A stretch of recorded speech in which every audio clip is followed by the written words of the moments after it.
안나는 살고 싶어 했다. 이 어머니는 이런 말을 하면서 눈물을 흘렸습니다. 고 오요 안나 씨의 사망을 둘러싸고 지금까지도 수많은 언론 보도들이 쏟아지고 있습니다. 안진용 기자님. 네, 고 오요한나 씨는 지난 2021년 MBC 기상캐스터에 합격해서 일해왔습니다. 그런데 지난해 9월 안타깝게도 숨지게 됐는데 3개월이 지난 지난해 12월 유족이 오요한나 씨의 휴대폰 비밀번호를 풀게 됐는데 거기서 A4 17장 분량의 유서가 발견된 겁니다. 근데 그 내용 중에 직장 내 괴롭힘을 당했다라는 내용이 있다는 유족들의 주장이 나오게 된 건데 네. 자, 이와 관련해서 MBC가 자체 조사를 시작을 했고요. 어제 MBC 관계자들이 유족을 직접 찾아왔다고 합니다. 아하. 그래서 오늘 뉴스파이터 제작진이 네. 유족들과의 통화에서 내용을 확인해 봤는데 네. 이 외삼촌은 이런 얘기를 했습니다. 어제 MBC 측에서 찾아왔다. 오유한나의 모친을 만나고 싶어 했는데 무슨 이야기를 할지 몰라서 무슨 이야기를 할지 뻔하기 때문에 만나지 못하게 했다고 얘기를 했습니다. 자, 그리고 유족은 오늘 또 다른 언론과 인터뷰 진행했는데 이때도 이제 MBC가 찾아온 얘기를 했습니다. 그 네. 내용은 고인이 직장 내 괴롭힘을 당했다는 사실을 전혀 몰랐으며 은폐 씨도 역시 사실이 아니다라고 말했다고 전했는데 네. 결국 이런 말을 할 걸 뻔히 알았기 때문에 모친과의 만남은 성사시키지 않았다는 이야기로 풀이됩니다.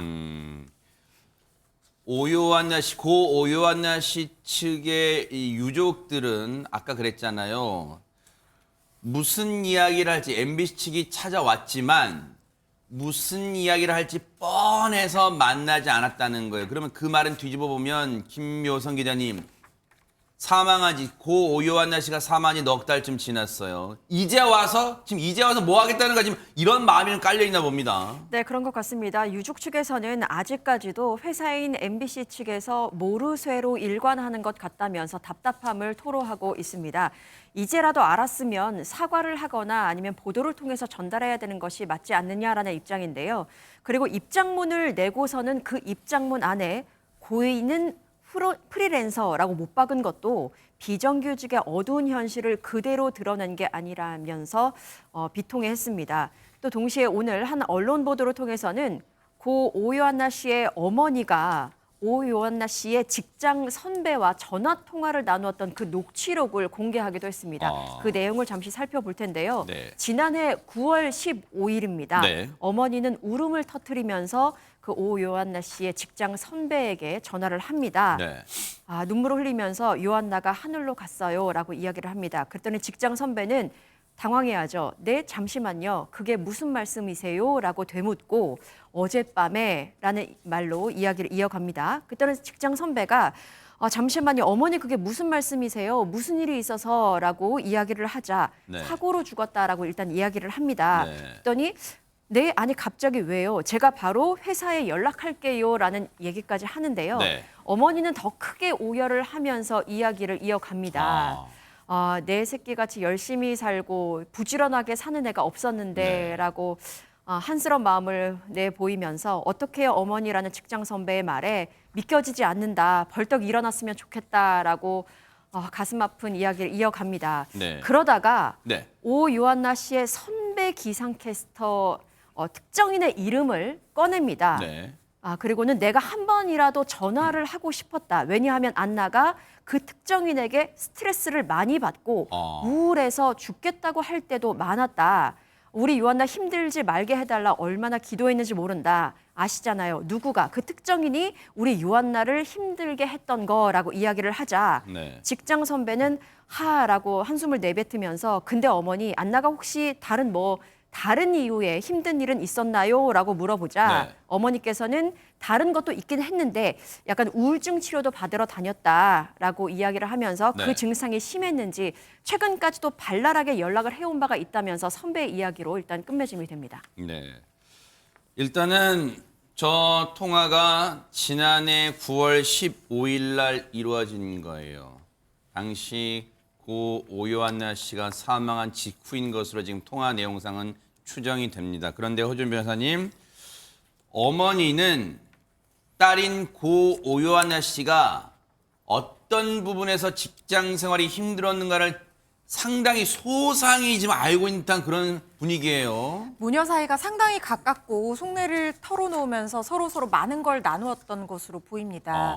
오 요한나 씨의 어머니는 요한나 씨가 초등학생일 때 남편과 이혼을 해서 혼자서 이 아들과 딸 이렇게 키워왔는데 특히 요한나 씨가 어릴 때 하고 싶은 게 있다고 하면 빚을 내서라도 다 시켜줄 만큼 정말 소중하게 키운 딸이라고 해요. 그러다 보니까 요한나 씨가 직장에 들어갔을 때 그렇게 행복해하는 모습도 같이 영상을 찍어서 올리기도 했고 네. 그 이후에 힘든 일이 있었을 때도 계속 통화를 나누었던 것 같습니다. 네. 요한나 씨 어머니 얘기에 따르면 딸과 매일매일 통화를 했다. 안나가 거의 모든 일을 나한테 다 얘기를 했다라고 합니다. 그래서 요한나 씨가 직장에서 어떤 일을 겪었는지 무엇 때문에 힘들지 다 알고 있었다는 겁니다. 그런데 3년 동안 한 사람의 이름을 들었다고 합니다. 그러니까 뭐 여러 명이 있을 수 있지만 그중에서 가장 주동적으로 가해를 행위를 했다고 지목되는 바로 그 선배 캐스터 이름을 얘기를 한 건데 매일 전화해서 안나가 울고 같이 욕도 해주고 또 달래고 그랬음에도 불구하고 마음의 상처가 더 깊어져서 요한나 씨가 그만 우울증 증세까지 겹쳐서 앓게 됐다고 합니다. 우울증 진단도 실제로 받았다고 하고요. 정신과 상담을 받기도 했는데 그 진료 기록도 이번에 공개가 됐는데 해당 진료 기록에 보면 회사에서의 고충을 털어놓는 내용들이 명시가 되어 있습니다. 위축되는 느낌이고 억울하다, 하루 종일 죄송하다고 말을만 반복하고 자책하게 되고 아무것도 하기 싫다라고 하면서 어려움을 토로하고 있는 그 내용들이 적혀 있고 약을 처방받아 먹었던 것 같아요. 그런데 문제는 이렇게 약을 처방받아 먹었는데도 불구하고 밤에 잠이 들기 어려운 불면증까지 앓았다는 겁니다. 그래서 평소에는 술을 마시지 않았는데 술까지 마시게 됐다고 하는데 문제는 약을 먹고 술을 같이 먹었다는 거예요. 절대 해서는 안 되는 정말 일인데 아침에 일찍 일어나서 방송을 하러 가야 되니까 잠이 오지 않으니까 약도 먹고 술도 먹고 이렇게 하게 됐던 것 같습니다. 그런데 술과 약에 너무 취해서 아침에 제대로 일어나지 못하게 돼서 지각을 몇 번 했다고 하고요. 그러면 회사에서 또 혼이 나고 다시 약을 먹고 이런 악순환이 반복된 것으로 보입니다. 지금 아까 그 정신과 치료 상담을 받았다는 그 내용을 보여주세요.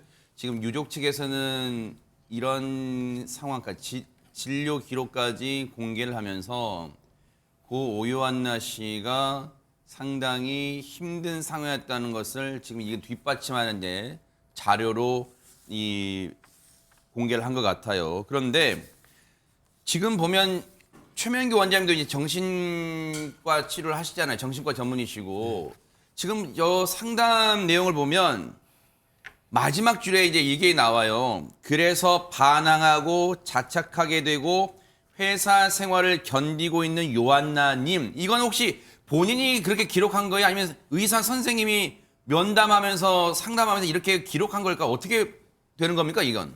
요한나 님이라고 되어 있는 거 보니까 아마도 요거는 그 치료를 담당한 분이 기입하셨을 가능성이 조금은 높은 것 어떤 같습니다. 의견은 상담 의견을 적은 거군요. 네. 네.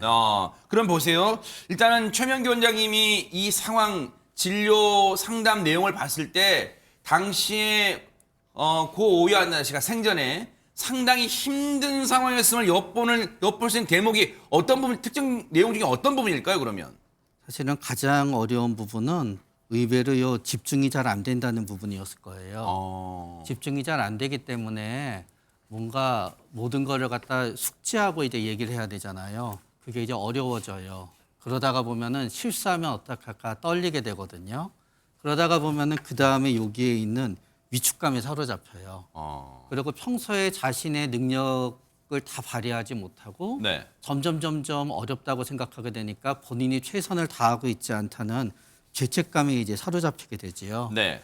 그러다가 이제 특히 그 우울증에 의한 불면증은 우울증 자체가 치료가 되지 않으면은 다른 방법들이 그다지 소용이 없어요. 네. 아주 잠깐만 수면제나 술이 도움이 되는 것 같지만 금세 용량이 늘어나게 되거든요. 그러다가 보니까 나중에는 지각을 하게 되고 거기에 대해서 질책을 받게 되고 그러다가 보니까 더 자신감이 없어지게 되고 회사가 두려워지게 되고 악순환이 계속 이어지게 되지 않았나 생각이 돼요.